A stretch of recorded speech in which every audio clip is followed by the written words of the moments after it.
AC circuit containing a capacitor only.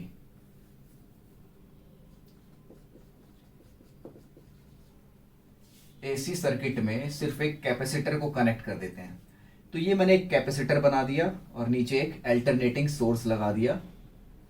ठीक है, alternating source लगा दिया, इस पॉइंट को A और B का नाम दे दिया। तो सेम चीज है, किसी भी इंस्टेंट पर, जैसे ये अल्टरनेटिंग सोर्स है तो इसका वोल्टेज किसी इंस्टेंट के लिए पॉजिटिव, किसी के लिए नेगेटिव, डायरेक्शन चेंज होती जा रही है। तो किसी इंस्टेंट पर, let at any instant potential of A is positive. किसी इंस्टेंट पर ए का वोल्टेज पॉजिटिव ले लिया, यानी कि ये टर्मिनल पॉजिटिव, ये टर्मिनल नेगेटिव है। यहां से करंट निकल रहा है, करंट यहां पर पहुंच रहा है तो यहां पॉजिटिव चार्ज आ रहा है, और करंट के अपोजिट इलेक्ट्रॉन जाते हैं तो यहां इलेक्ट्रॉन जा रहे हैं, यहां नेगेटिव चार्ज आ रहा है। करंट पॉजिटिव चार्ज की डायरेक्शन में मूव करता है और करंट के अपोजिट इलेक्ट्रॉन मूव करते हैं तो इलेक्ट्रॉन पीछे, तो कैपेसिटर के इस प्लेट पे पॉजिटिव, इस प्लेट पे नेगेटिव चार्ज आ गया। अब भाई मैंने अभी बताया था करंट की तरफ जाएंगे, यानी यहां पर भी हमें अप्लाई करना है किरचॉफ्स लॉ। वोल्टेज हमें E not sine omega T ले लेना है, जो कि हमें गिवन है। तो लिख देते हैं अप्लाइंग किरचॉफ्स लॉ।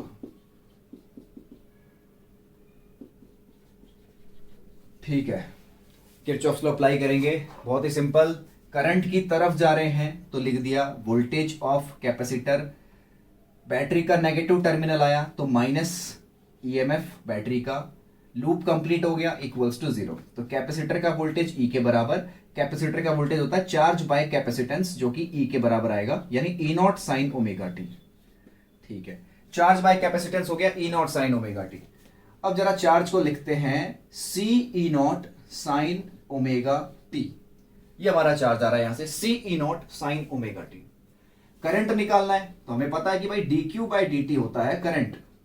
डिफरेंशिएट कर दो, लेफ्ट साइड में डायरेक्ट करंट लिख देता हूं, यहां पे C E नॉट, साइन का डिफरेंशिएशन होता है cos, तो cos ओमेगा टी, फिर ओमेगा टी का करेंगे, ओमेगा टी का हो जाएगा ओमेगा, बहुत ही सिंपल डिफरेंशिएशन।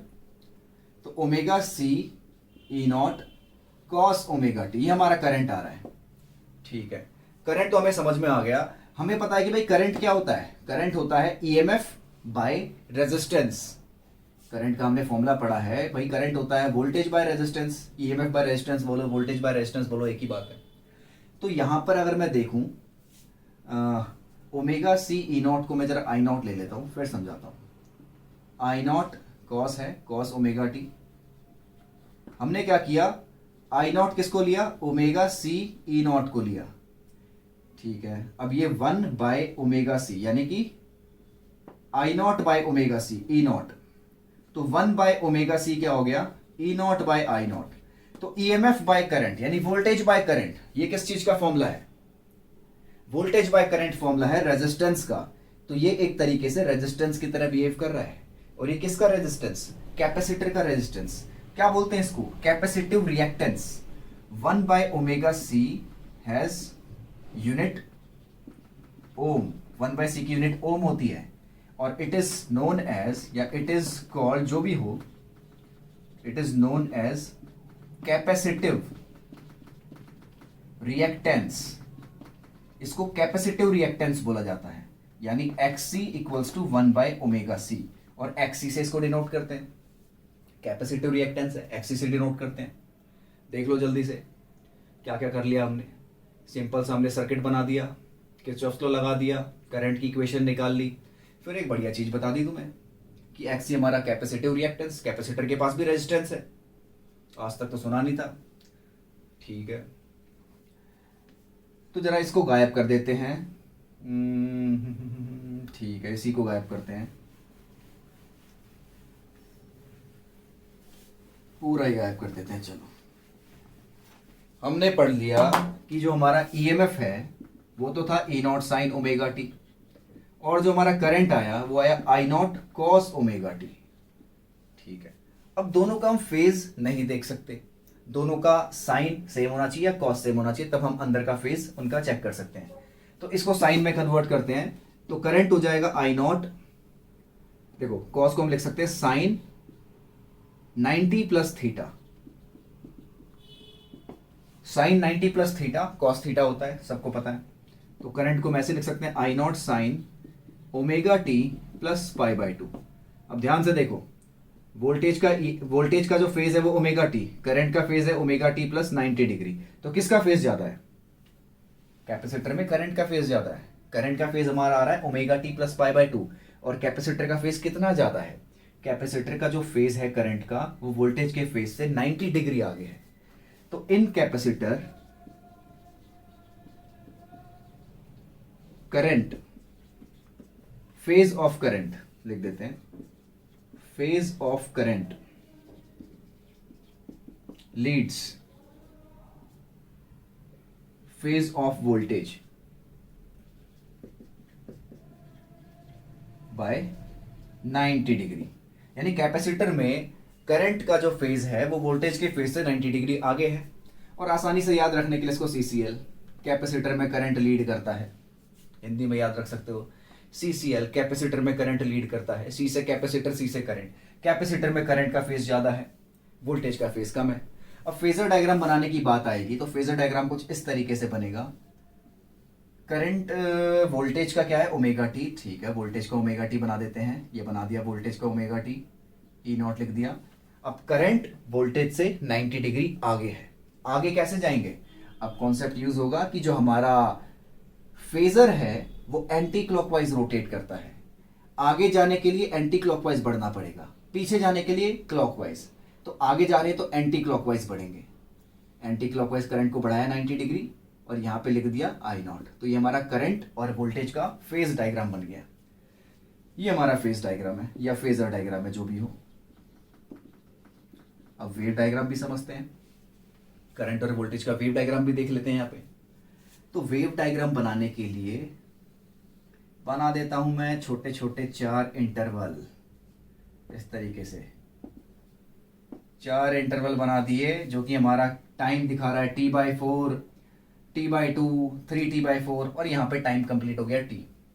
तो सबसे पहले तो मैं यहाँ पे ईएमएफ का बनाते हैं, जो कि साइन का ग्राफ बन रहा है। तो ये ऐसे बना देंगे हम ईएमएफ का, ठीक है। ये हमारा ईएमएफ का बन गया, ये ई नॉट, और ये नीचे कर देते हैं माइनस ई नॉट।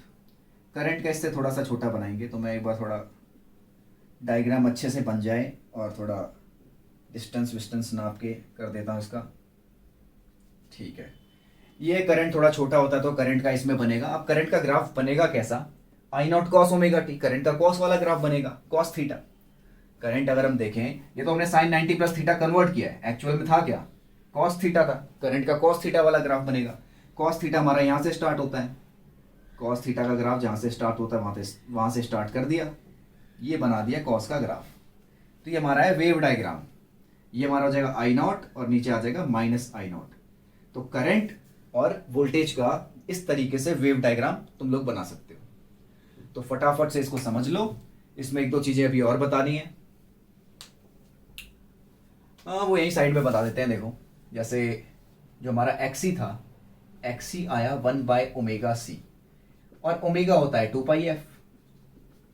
तो अगर एक्सी और ओमेगा के बीच में ग्राफ बनाया जाए, इनवर्सली प्रोपोर्शनल का आएगा भाई। ओमेगा जैसे जैसे बढ़ेगा एक्सी की वैल्यू वैसे वैसे कम होगी। एक्सी और ओमेगा इनवर्सली प्रोपोर्शनल है। सेम ऐसे फ्रीक्वेंसी का भी, एक्सी और फ्रीक्वेंसी का ग्राफ भी यही है, फ्रीक्वेंसी भी इनवर्सली प्रोपोर्शनल टू एक्सी है। तो कैपेसिटर का जो कैपेसिटिव रिएक्टेंस है वो फ्रीक्वेंसी या एंगुलर फ्रीक्वेंसी बढ़ाने से कम होता है, यानी इनवर्सली प्रोपोर्शनल का ग्राफ बनेगा। तो ये सब हमारा कैपेसिटर के बारे में था। तो इसको भी जरा मिटा देते हैं।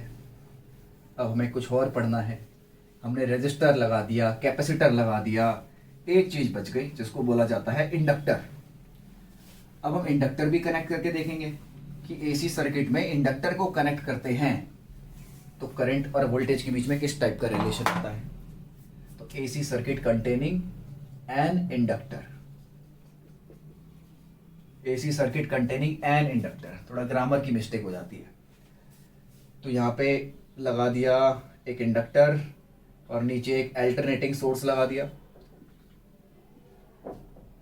अल्टरनेटिंग सोर्स हमारा क्या करेगा? वही वेरिएबल करंट देगा। पहले इसका वोल्टेज लिख देते हैं, ई नॉट साइन ओमेगा टी, ये अल्टरनेटिंग सोर्स का वोल्टेज लिख दिया, ई नॉट साइन ओमेगा टी। तो अल्टरनेटिंग सोर्स हमें क्या देगा, अल्टरनेटिंग सोर्स हमें वेरिएबल करंट देगा, यानी अल्टरनेटिंग करंट देगा। ठीक है, दोबारा वही करना है, एट एनी इंस्टेंट, इस पॉइंट को ए ले लेंगे, इस पॉइंट को बी ले लेंगे, potential of A is high, potential of A is high. किसी भी इंस्टेंट पे मैंने ले लिया कि ये जो ए पॉइंट है इसका पोटेंशियल ज्यादा है, तो ये पॉजिटिव टर्मिनल, ये नेगेटिव टर्मिनल, यहां से करंट निकला। अब जब किरचॉफ्स लॉ अप्लाई करेंगे,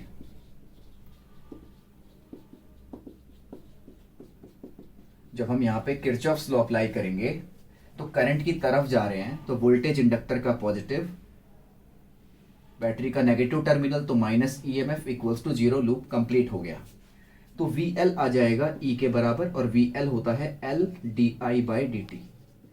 इंडक्टर का वोल्टेज होता है L di by D T, और यहां पे E not sine omega T. अब कर देंगे क्रॉस मल्टीप्लाई, तो L di जो हमारा है वो हो जाएगा E नॉट डी टी, पहले E नॉट लिखते हैं, फिर साइन ओमेगा टी, पीछे डी टी ला देते हैं। चलो अब L को भी डिवाइड में ले जाते हैं, तो di हो जाएगा E naught by L sine omega T D T. Integrating करेंगे दोनों side, E naught by L integration के बाहर, अंदर sine omega T D T, D I का इंटीग्रेशन आई हो जाएगा, E naught by L as it is. Sine का integration क्या होता है, साइन का होता है माइनस कॉस थीटा, और जो हमारा वेरिएबल है जो कि यहाँ पे टाइम है, टाइम के कोफिशिएंट से डिवाइड करेंगे, तो ये हमारा करंट का इक्वेशन आ जाएगा, करंट की इक्वेशन आ जाएगी minus E naught by omega L cos omega T. ठीक है, अब इसको जरा एक काम करते हैं, साइन की फॉर्म में कन्वर्ट कर लेते हैं यहां पर, क्योंकि हमारा ईएमएफ साइन की फॉर्म में, इसको भी साइन की फॉर्म में ले आते हैं।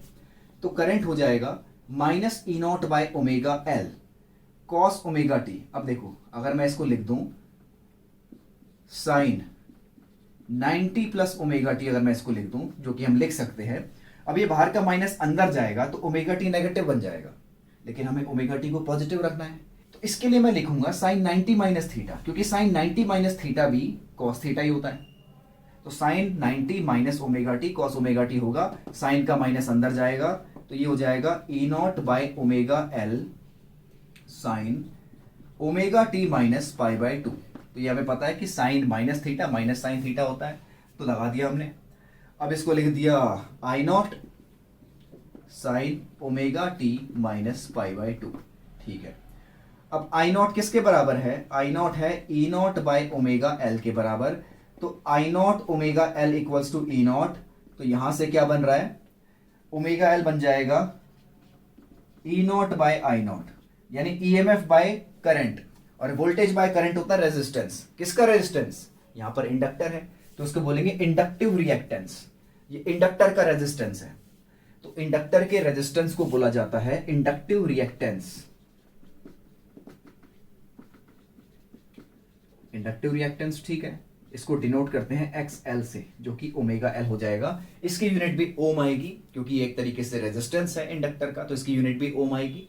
अब हमें दिख रहा है कि एक्सएल ओमेगा के डायरेक्टली प्रोपोर्शनल है, तो डायरेक्टली प्रोपोर्शनल के लिए ग्राफ कैसा बनता है, straight line passing through origin.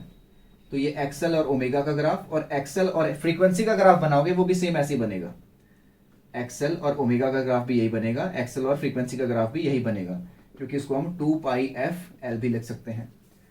ठीक है, तो inductive reactance directly proportional to omega, inductive reactance directly proportional to frequency. तो ग्राफ देख लो, ये पूरा कॉन्सेप्ट बड़ा आसान है, सब समझ में आ रहा होगा बच्चों को। हटाते हैं इसको, फिर फेजर डायग्राम और देखते हैं इसका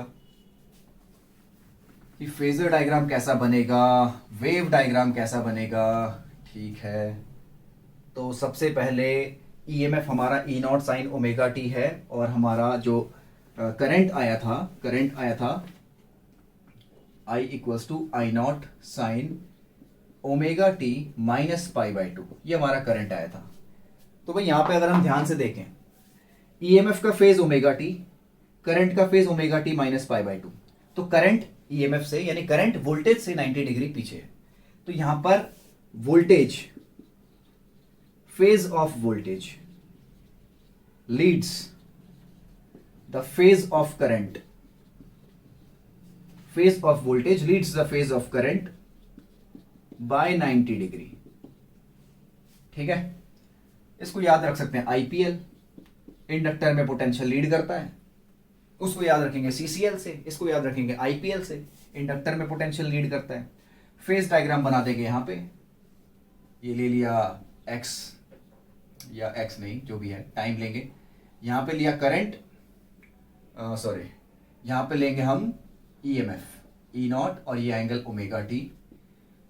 अब करंट हमारा 90 डिग्री पीछे है, तो 90 डिग्री पीछे जाने के लिए क्या करेंगे, हमें पता है कि फेजर एंटी क्लॉकवाइज बढ़ता है, एंटी क्लॉकवाइज जाएंगे तो 90 बढ़ेगा, क्लॉकवाइज जाएंगे तो 90 घटेगा, तो क्लॉकवाइज 90 डिग्री चले गए और ये हमारा आई नॉट। तो ये हमारा फेज डायग्राम है, ईएमएफ ओमेगा टी पे है और उससे 90 डिग्री नीचे करंट है, करंट को 90 डिग्री नीचे दिखा दिया। इसके बाद हमें वेव डायग्राम भी बनाना है, तो देखते हैं सेम वैसे ही बना देंगे 4 इंटरवल। ठीक है, तो सबसे पहले तो ईएमएफ का बना देते हैं, यानी वोल्टेज का बना देते हैं। वोल्टेज का सिंपल है, ये रहा, ये बन गया ई नॉट, नीचे बन गया माइनस ई नॉट, ऊपर ई नॉट नीचे माइनस ई नॉट। तो करंट के लिए मैं थोड़ा स्पेसिंग कर देता हूं ताकि ग्राफ हमारा दिखने में खराब ना लगे। ठीक है, ये जो भी है आई नॉट होगा, ये माइनस आई नॉट होगा। ठीक है, अब जो हमारा करंट एक्चुअल में था, एक्चुअल में करंट क्या था, माइनस आई नॉट कॉस ओमेगा टी, इसको हमने कन्वर्ट किया साइन में, एक्चुअल में तो माइनस आई नॉट कॉस ओमेगा टी था, यानी कॉस, अगर ये पॉजिटिव में कॉस होता तो यहां से स्टार्ट करते, नेगेटिव में कॉस है तो कॉस का ही ग्राफ बनेगा लेकिन नीचे से, कॉस का ही ग्राफ बनेगा लेकिन नीचे से। ये कॉस का ग्राफ बना दिया हमने, ऐसे नीचे से स्टार्ट कर रहे हैं, थोड़ा सा ये गड़बड़ हो ही गई फिर भी। तो ये हमारा इस तरीके से,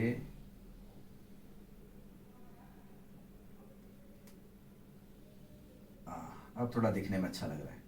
तो ये भाई हमारा फेज डायग्राम है, नीचे हमने कॉस का बना दिया, कहने का मतलब है ये साइन वाला जो ग्राफ है वो हमारा बन रहा है ईएमएफ का, और माइनस कॉस वाला जो ग्राफ है वो हमारा बन रहा है करंट का। तो हमने वेव डायग्राम और फेज डायग्राम दोनों देख लिए। ये हमारा फेजर डायग्राम था।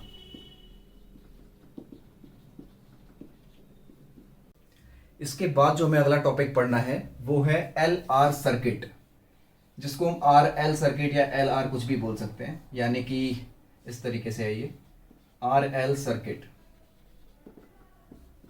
ठीक है, यहां पे हमने एक इंडक्टर को एक रेजिस्टर से ऐसे कनेक्ट कर रखा है सीरीज में, इंडक्टर का इंडक्टेंस एल ले लिया और रेजिस्टर का रेजिस्टेंस आर ले लिया है, और ये एक अल्टरनेटिंग सोर्स है जहां से अल्टरनेटिंग करंट निकलेगा।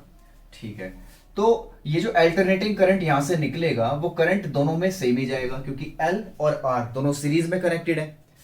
तो लेट कर लेते हैं पहले करंट को, let I equals to I naught sine omega T. तो करंट को मैंने कुछ इस तरीके से लेट कर लिया, I naught sine omega T. अब देखो भाई, ये जो अल्टरनेटिंग सोर्स है इसका जो टोटल वोल्टेज होगा वो दोनों के वोल्टेज के सम के बराबर होगा, क्योंकि इन दोनों को वोल्टेज कहां से मिल रहा है, इस सोर्स से मिल रहा है। अब सोर्स का जो टोटल वोल्टेज है वो दोनों में बढ़ रहा है, तो जो सोर्स का टोटल वोल्टेज होगा वो दोनों के वोल्टेज के सम के बराबर मैंने ऐसे लिख दिया, V equals to V L plus V R. ठीक है, अब हमें इंडक्टर का वोल्टेज देखना है और रेजिस्टर का वोल्टेज देखना है। इंडक्टर के लिए तो लगा देंगे I naught X L, X L मतलब इंडक्टर का रेजिस्टेंस, जिसको हम इंडक्टिव रिएक्टेंस बोलते हैं। तो करंट इंटू रेजिस्टेंस वोल्टेज हो गया, ये वोल्टेज की हमारी पीक वैल्यू आ गई।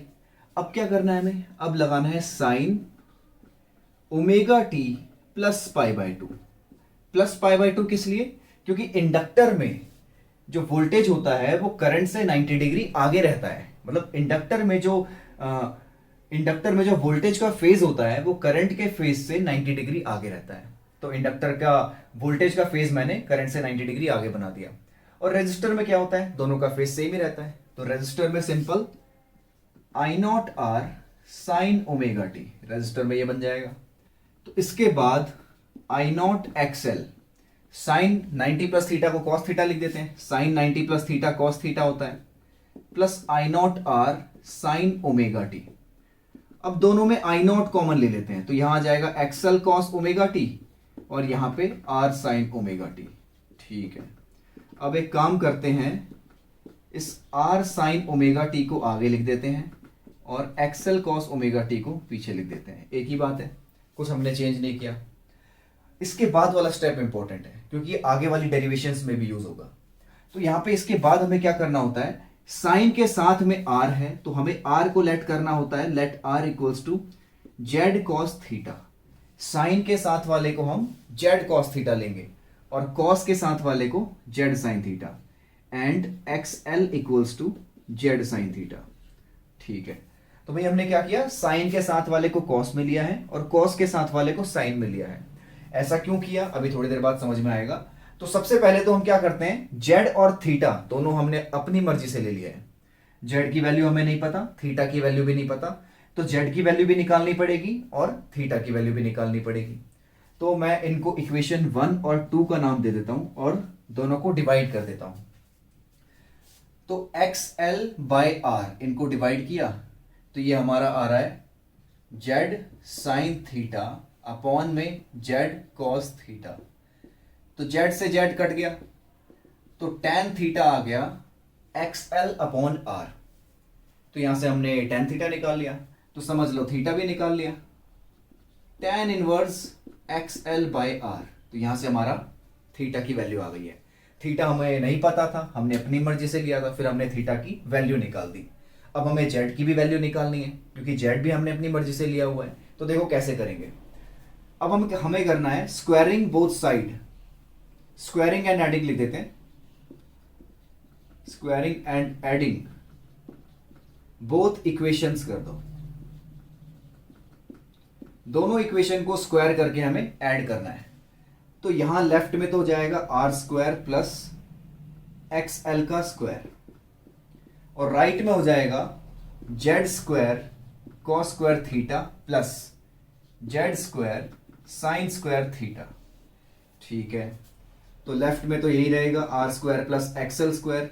जेड स्क्वायर यहां पे कॉमन ले लेते हैं, तो cos square theta plus sine square theta, ये अगले स्टेप में 1 हो जाएगा और जेड की वैल्यू आ जाएगी under root R square plus X L square. ठीक है, तो यहां पर भाई जेड होता क्या है, जेड यहां पे होता है इंपीडेंस। इंपीडेंस का मतलब होता है सर्किट का टोटल रेजिस्टेंस, यानी कि इंडक्टर और रेजिस्टर दोनों का मिला के जो टोटल रेजिस्टेंस आएगा वो हमारा इंपीडेंस है। तो इंपीडेंस हमें समझ में आ गया कि भाई इंपीडेंस क्या है, total resistance of the circuit. तो एक बार फटाफट देख लो इसको, हमने यहां पे क्या क्या किया है। तो ठीक है, जरा इसको रब करते हैं। ये जो हमने यहां पे लिया, इसमें हमें ये याद रखना है कि हमने वोल्टेज क्या निकाल रखा है। यहां पे वोल्टेज हमने निकाल रखा है आई नॉट और अंदर R sine omega T plus X L cos omega T. ठीक है, मैंने लिख दिया, अब इसको मिटा देते हैं। अब देखो, अब हमें बनाना है एक इंपीडेंस ट्राइंगल। इंपीडेंस ट्राइंगल जिससे हमें जो जो वैल्यूज हमने यहां पे निकाली है, यानी जेड की वैल्यू निकाली है under root R square plus X L square, theta की वैल्यू हमने निकाली है, ये इजीली हमें इस ट्राइंगल से मिल जाएगा। ट्राइंगल में यहां पे लिख लो एक्स एल, यहां पे लिख लो आर और यहां पे जेड। तो इस इंपीडेंस ट्राइंगल में पाइथागोरस थ्योरम लगाओगे तो सेम यही आ जाएगा, जेड की वैल्यू। इस इंपीडेंस ट्राइंगल में tan थीटा फॉर्मूला लगाओगे तो perpendicular upon base tan theta होता है, जो हमारा ये आ जाएगा। तो ये होता है भाई हमारा इंपीडेंस ट्राइंगल। इंपीडेंस ट्राइंगल के बाद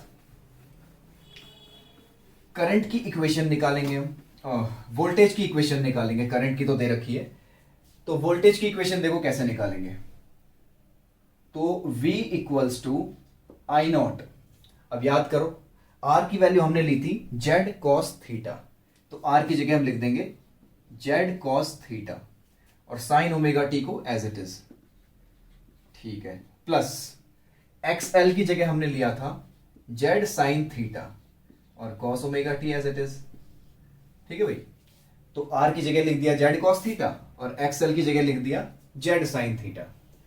इसके बाद जेड भी दोनों में कॉमन आ रहा है, अब इसको ऐसे लिख दो, साइन ओमेगा टी को आगे कॉस थीटा वो पीछे, प्लस कॉस ओमेगा टी और साइन थीटा। अब समझ में आ गया होगा तुम लोगों को कि भाई हमने जेड कॉस थीटा और जेड साइन थीटा क्यों लिया था। वो हमने इसलिए लिया था ताकि यहां पर साइन ए प्लस बी का फॉर्मूला बन जाए, जो कि यहां पे बन चुका है। तो I naught Z sine omega T plus theta, तो ये हमारा साइन ए प्लस बी का फॉर्मूला बन गया और हमारी करंट की इक्वेशन, सॉरी वोल्टेज की इक्वेशन आ गई है। आई नॉट जेड को मैंने वी नॉट लिख दिया, तो sine omega T plus theta, ये हमारी वोल्टेज की इक्वेशन आ गई। अगर हमें करंट की इक्वेशन दे रखी है तो इस तरीके से हम वोल्टेज की इक्वेशन निकाल लेते हैं। अब फेजर डायग्राम बना के देखते हैं इनका जरा। फेजर डायग्राम में क्या होगा, करंट तो हमें ओमेगा टी पे दे रखा है, तो ठीक है करंट को ओमेगा टी पे बना देते हैं। ये आई नॉट है, करंट को बना दिया ओमेगा टी पे, और वोल्टेज हमारा क्या आ रहा है, वोल्टेज थीटा एंगल आगे आ रहा है, तो करंट से थीटा एंगल आगे हमारा वोल्टेज है। क्यों? क्योंकि यहां पे इंडक्टर लगा हुआ है, इंडक्टर में वोल्टेज करंट से लीड करता है, इसीलिए वोल्टेज करंट से थोड़ा थीटा डिग्री लीड कर रहा है। अगर सिर्फ इंडक्टर लगा होता, आर नहीं लगा होता, तो ये 90 डिग्री लीड करता, पर यहां पर आर भी लगा हुआ है तो ये कुछ थीटा एंगल लीड करेगा। तो ये इंडक्टिव सर्किट हो गया है। तो देख लो इसको एक बार अच्छे से। ठीक है, तो इसको रब कर देते हैं। हमने आर एल सर्किट पढ़ लिया, इसके बाद हमें पढ़ना है आरसी सर्किट। एक बार हम रेजिस्टर के साथ कैपेसिटर को कनेक्ट करेंगे, फिर देखेंगे क्या होता है। तो अब हमें पढ़ना है आरसी सर्किट। आरसी सर्किट में एक रेजिस्टर और एक कैपेसिटर इस तरीके से सीरीज में कनेक्टेड हैं, और किसके साथ, अल्टरनेटिंग सोर्स के साथ। तो रेजिस्टेंस आर और कैपेसिटेंस सी ले लिया है, और यहां पर एक अल्टरनेटिंग सोर्स है। अब दोनों के दोनों हमारे एलिमेंट सीरीज में कनेक्टेड हैं, तो दोनों में करंट सेम रहेगा। तो लेट करेंगे हम करंट को I naught sine omega T, ये हमने करंट को I naught sine omega T let कर लिया। सेम उसी तरीके से करना है जैसे अभी हमने पिछली डेरिवेशन करी आर एल सर्किट की, ऐसे ही हमें आरसी सर्किट की भी करनी है। आर एल वाले में हमारा जो वोल्टेज है वो थीटा एंगल आगे आया, इसमें जो वोल्टेज है वो थीटा एंगल पीछे आएगा, क्योंकि यहां पे कैपेसिटर लगा हुआ है। तो देखते हैं अगेन, जो हमारा टोटल वोल्टेज होगा सोर्स का, वो दोनों के वोल्टेज के सम के बराबर आएगा। ठीक है, दोनों के वोल्टेज के सम के बराबर आएगा, तो रेजिस्टर को तो हम सीधा लिख देंगे I naught R sine omega T, क्योंकि रेजिस्टर में वोल्टेज करंट इंटू रेजिस्टेंस, और रेजिस्टर में करंट और वोल्टेज दोनों का फेज सेम रहता है, तो साइन ओमेगा टी। कैपेसिटर में करंट का फेज आगे रहता है, तो यहां पे पहले तो XC लिखेंगे, XC मतलब कैपेसिटिव रिएक्टेंस, और साइन के अंदर omega T minus pi bye 2। पिछले केस में हमने लिया था omega T plus pi by 2। यहां पर करंट आगे रहता है, वोल्टेज पीछे रहता है, तो वोल्टेज को पीछे कर दिया, omega T minus pi bye 2 लिख दिया है। तो दोनों में करंट ले लेंगे कॉमन, आई नॉट कॉमन ले लिया, R sine omega T plus XC। अब यहां पे एक काम करते हैं, माइनस को बाहर ले लेते हैं, तो ये बन जाएगा साइन 90 माइनस थीटा, और साइन 90 माइनस थीटा हम बचपन से पढ़ते आ रहे हैं 10th क्लास से। तो minus XC sine 90 minus theta हो जाएगा कॉस थीटा। ठीक है, अब यहां पर सेम वही चीज मैंने कहा था कि इसके बाद वाला स्टेप इंपॉर्टेंट है, अगले हर डेरिवेशन में यूज होगा। तो लेट आर, साइन के साथ वाले को लेंगे जेड कॉस थीटा, और and XC equals to Z sine theta. तो यहां पे रिजल्ट मैं डायरेक्ट लिख रहा हूं, दोनों को डिवाइड करेंगे तो हमारा tan थीटा आ जाएगा, दोनों को डिवाइड करके tan थीटा डायरेक्ट आ रहा है XC बाय आर। ठीक है, तो थीटा आ जाएगा tan inverse XC by R. ठीक है, थीटा हमने अपनी मर्जी से लिया, थीटा की वैल्यू निकाल दी। अब दोनों को स्क्वायर करके ऐड करेंगे, स्क्वायर करके अगर ऐड करेंगे तो R square plus XC square, ये हमारा जेड आ जाएगा, जिसको इंपीडेंस बोला जाता है। इंपीडेंस मतलब आरसी सर्किट का टोटल रेजिस्टेंस, दोनों का मिला के, दोनों एलिमेंट का मिलाकर जो टोटल रेजिस्टेंस है वो यहां पर इंपीडेंस है। ठीक है, इंपीडेंस हमें पता चल गया। और फिर मैंने तुम्हें एक इंपीडेंस ट्राइंगल भी बताया था, जो किस तरीके से बनेगा। थीटा बेस में हमेशा आर होगा, हाइपोटेन्यूज में हमेशा जेड होगा, यहां पे एलिमेंट चेंज होते रहते हैं। यहां पे कैपेसिटर लगा हुआ तो XC दिखा दिया। अब देख लो, पाइथागोरस लगाएंगे तो सेम यही आएगा, और tan थीटा वाला फॉर्मूला लगाएंगे तो XC/R यही चीज आ जाएगी। तो इसको कहा जाता है इंपीडेंस ट्राइंगल। तो हमने क्या पढ़ लिया, हमने यहां से पढ़ लिया इंपीडेंस ट्राइंगल और टोटल इंपीडेंस सर्किट का जो भी आ रहा है वो पढ़ लिया। ठीक है, इसके बाद देखो ये जो हमने R की जगह Z cos थीटा और XC की जगह Z sin थीटा लिया है, पुट कर देते हैं। तो वोल्टेज हो जाएगा I0 R की जगह Z cos थीटा और साइन ओमेगा टी। ठीक है, फिर माइनस XC की जगह Z sin थीटा फिर cos ओमेगा टी। ठीक है, I0 Z अब ये बन जाएगा sign omega T cos theta minus cos omega T sine theta. Z यहां पे मैंने कॉमन ले लिया है और साइन को आगे cos को पीछे लिख दिया है। तो ये हमारा सिंपल बन गया V equals to I0 Z sine omega T minus theta, sine A minus B का formula, sine A cos B minus cos A sine B. तो I0 Z को अगले स्टेप में V0 ही ले लेते हैं। तो ये आई हमारी वोल्टेज की इक्वेशन RC सर्किट में। तो ये वही हमारी वोल्टेज की इक्वेशन है। अब यहां पे हमारा जो फेज है वो थीटा एंगल पीछे है, जो कि होना भी चाहिए क्योंकि कैपेसिटर लगा हुआ है। कैपेसिटर में वोल्टेज का फेज पीछे रहता है, करंट का आगे रहता है। इसको कैपेसिटिव सर्किट बोला जाएगा। ठीक है, अच्छा ये V0 हमें समझ में आ रहा है। V0 हमने क्या लिया है, I0 Z को। तो V0/I0 ये हमारा Z हो जाएगा इंपीडेंस। ठीक है, अब यहां पे अगर हम फेजर डायग्राम बनाएं, फेजर डायग्राम, तो फेजर डायग्राम में करंट तो हमारा रहेगा ओमेगा टी पे क्योंकि करंट हमने ओमेगा टी पे लिया है और वोल्टेज हमारा थीटा एंगल नीचे आ रहा है। तो इसको एक बार सही से बना देते हैं। करंट को मान लो मैंने यहां पे ले लिया कहीं और वोल्टेज हमारा थीटा एंगल नीचे आ रहा है, तो वोल्टेज को थीटा एंगल नीचे बना देते हैं। ये पूरा ओमेगा टी और ये थीटा एंगल। तो ये हमारा फेजर डायग्राम है।